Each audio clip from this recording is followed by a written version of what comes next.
دوسری چیز یہ ہے کہ اس دن لوگ ایک جگہ پر جمع ہوں اور اکٹھا ہوں.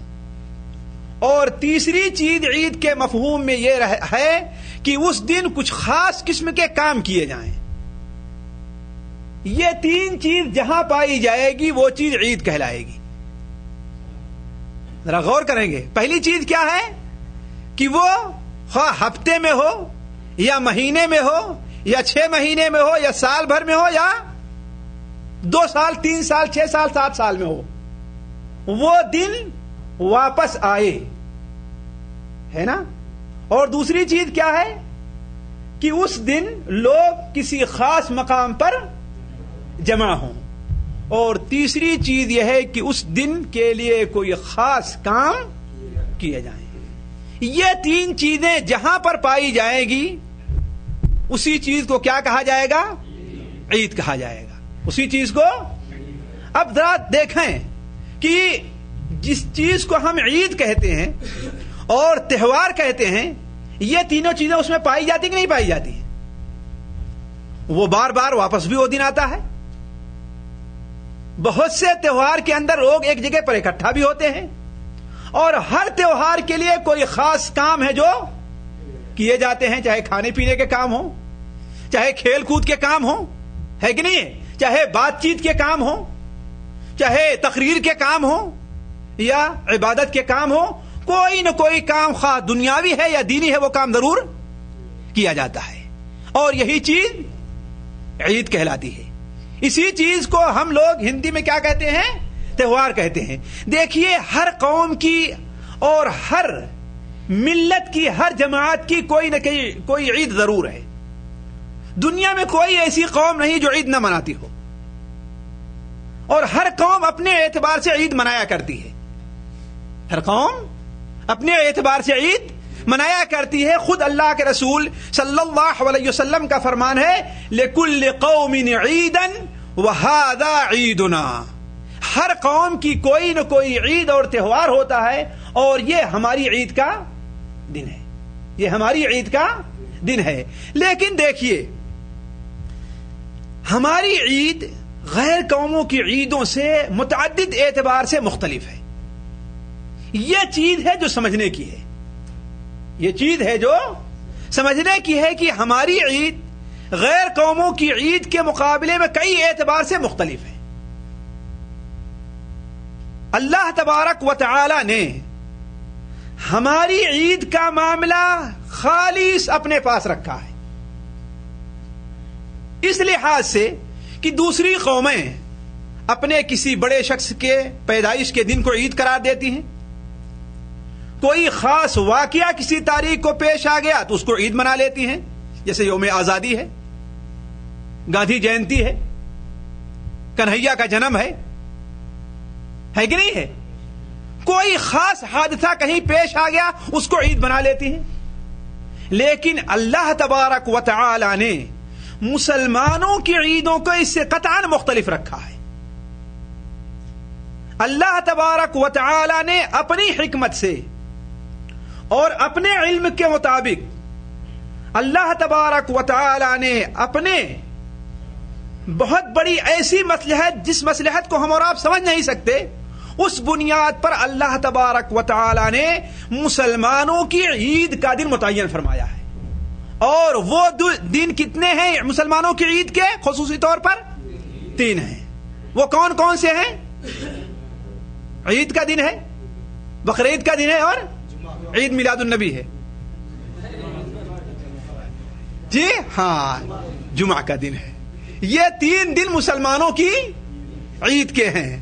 نہ شب برات مسلمانوں کی ہے, نہ عید میلاد النبی مسلمانوں کی ہے, نہ 12 وفات مسلمانوں کی ہے, نہ 11ویں شریف مسلمانوں کی ہے, نہ کوئی اور شریف مسلمانوں کی ہے. مسلمانوں کی 3 عیدیں ہیں. کون؟ عید الفطر, عید الاضحیٰ اور جمعہ. سنن ابن ماجہ کے اندر اللہ کے رسول صلی اللہ علیہ وسلم کا فرمان ہے کہ اللہ تبارک و تعالی نے اس دن کو, یعنی جمعہ کے دن کو, مسلمانوں کے لیے عید کا دن قرار دیا ہے. مسلمانوں کے لیے عید کا دن قرار دیا ہے. اس لیے اس دن جو انسان اچھی طریقے سے غسل کرے, اچھے سے کپڑا پہنے اور خوشبو استعمال کرے اور مسجد کے اندر جائے تو اللہ تبارک و تعالیٰ نے اس کا بہت بڑا اجر رکھا ہے, جس تفسیر کی طرف میں نہیں جانا چاہتا. تو بات میں یہ کہہ رہا تھا کہ مسلمانوں کی عید کا جو معاملہ ہے وہ پہلے ناحیے سے غیر قوموں کی عید سے اس طریقے سے مختلف ہے کہ اللہ تبارک و تعالیٰ نے مسلمانوں کی عیدیں خود متعین فرمائی ہیں. چنانچہ حضرت انس بن مالک رضی اللہ تعالیٰ عنہ کی روایت ہے کہ اللہ کے رسول صلی اللہ علیہ وسلم جب مدینہ منورہ تشریف لے آئے تو مدینہ منورہ کے لوگوں کو دیکھا کہ سال میں 2 دن خوشیاں مناتے ہیں. سال میں 2 دن خوشیاں مناتے ہیں, جسے ہم کہہ لیں کہ 2 دن عید مناتے ہیں. آپ صلی اللہ علیہ وسلم نے ان سے سوال کیا کہ اچھا یہ بتاؤ کہ یہ تم لوگ کیا کرتے ہو. سنن ابو داؤد, مسند احمد وغیرہ میں یہ روایت صحیح سند کے ساتھ مروی ہے. آپ نے پوچھا کہ آخر تم یہ لوگ کیا کرتے ہو, یہ کیا کرتے ہو تم لوگ؟ تو ان لوگوں نے کہا اے اللہ کے رسول صلی اللہ علیہ وسلم, ان 2 دنوں کے اندر ہم کچھ کھیل کود کرتے ہیں اور خوشیاں مناتے ہیں. آپ صلی اللہ علیہ وسلم نے فرمایا کہ نہیں, ان دونوں دنوں کے مقابلے میں اللہ تبارک و تعالی نے 2 دوسرے دن تمہیں عطا فرمائے ہیں جو ان دونوں دنوں سے زیادہ بہتر ہیں. دیکھا آپ نے, حالانکہ 2 عید کے دن ان کے ہاں تھے, اس میں کھیل کود کرتے تھے, لیکن اللہ کے رسول نے اسے باقی رکھا, اللہ تعالی نے اسے باقی رکھا. بلکہ کیا فرمایا اللہ کے رسول صلی اللہ علیہ وسلم نے کہ اللہ تبارک و تعالی نے ان 2 دنوں کے مقابلے میں تمہیں 2 دن اس سے بہتر عطا فرمائے ہیں. وہ کون سے دن ہیں؟ عید الفطر کے اور عید الاضحیٰ کے. یہ 2 دن اللہ تبارک و تعالی کی طرف سے عطا کردہ ہے جو مسلمانوں کی عید کے دن ہیں. اس سے معلوم ہوتا ہے کہ عید کا معاملہ خالص ایک شرعی معاملہ ہے. کسی بھی مسلمان کو کہیں کا رہنے والا ہو, کسی بھی جماعت کو کہیں کی بسنے والی ہو, اسے قطعاً یہ اختیار حاصل نہیں ہے کہ کسی ایسی دن کو وہ عید کا دن قرار دے جسے اللہ تبارک و تعالیٰ نے عید کا دن قرار نہیں دیا ہے. اس کی سب سے واضح مثال دیکھیے کہ اللہ کے رسول صلی اللہ علیہ وسلم کی زندگی میں بہت سے ایسے دن پیش آئے جنہوں نے تاریخ کا رخ بدل دیا ہے, جنہوں نے تاریخ کی دھارا بدل دی ہے, جنہوں نے دنیا کے اندر انقلاب پیدا کر دیا ہے. مثال کے طور پر اللہ کے رسول صلی اللہ علیہ وسلم کو اللہ تبارک و تعالی نے معراج کرائی ہے نا. یہ کتنا اونچا مقام ہے کہ ایک اس زمین کے اوپر چلنے والا شخص جس کی پیدائش بھی مٹی سے ہے, اللہ تبارک و تعالیٰ اسے یہ شرف بخش رہا ہے کہ 7ویں آسمان اور اس سے بھی اوپر بلا رہا ہے.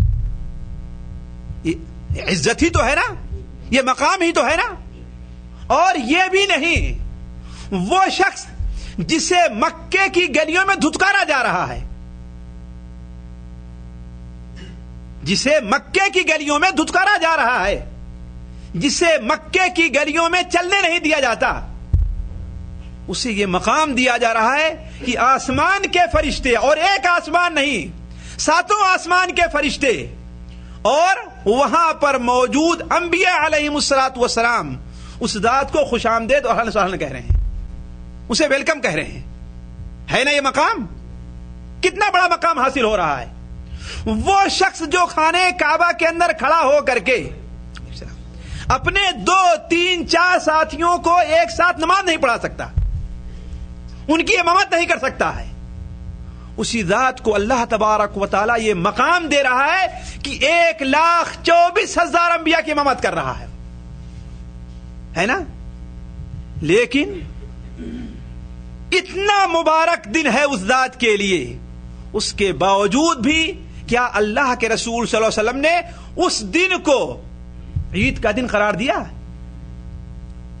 اس دن کو اکٹھا ہو کر کے آپ نے کوئی خوشی منائی ہے؟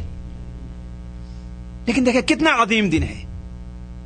انہی دنوں میں وہ دن بھی ہے جس دن کو اللہ تبارک و تعالی قرآن مجید میں فرقان کہہ رہا ہے. غزوہ بدر کا بھی دن ہے جس دن یہ ثابت ہو گیا کہ آج مکے والوں کی سرداری آج کے بعد سے خطرے کے اندر ہے. آج کے بعد سے عرب کی سرداری بلکہ دنیا کی سرداری اس شخص کو ملنے والی ہے جسے اس کے گھروں سے مکے والوں نے نکالا ہے. غزوہ بدر کا معاملہ پیش آیا. کس سن میں پیش آیا تھا؟ 2 ہجری کے اندر.